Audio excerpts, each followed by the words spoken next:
સત્સંગ કેવો છે એ મહારાજ વાત કરે છે કે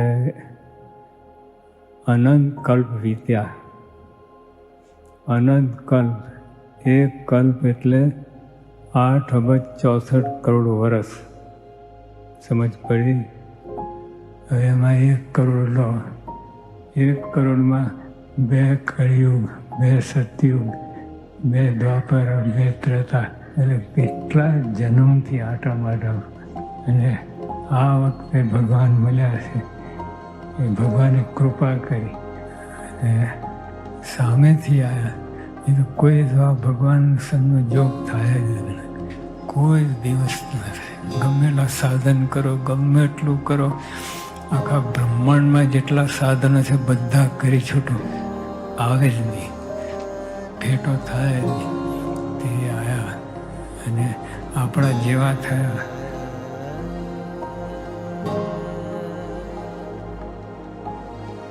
લાઇટની સ્પીડ કેટલી?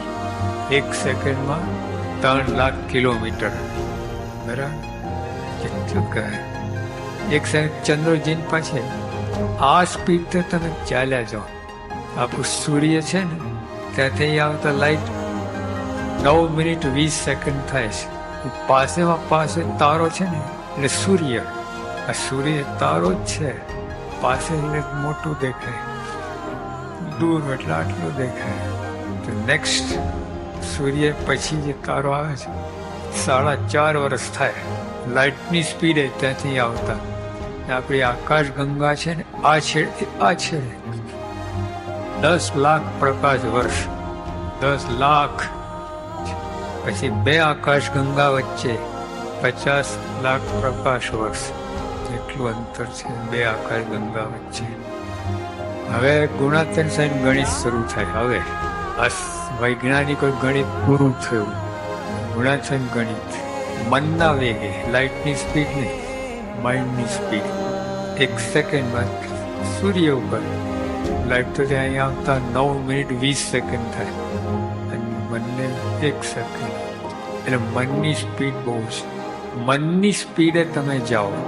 આ બધી આકાશ ગંગા બધું અહીં પૂરું થાય. પછી ભયંકર અંધારપટ, પછી અક્ષરધામ. આ એક બ્રહ્માંડની વાત થઈ. હવે ગુણાત્મક સ્વામીનું 1 રૂવાણું લો અને કરોડ કટકા કરો. 1 કટકો લો, અંદર અનંત કોટી બ્રહ્માંડ.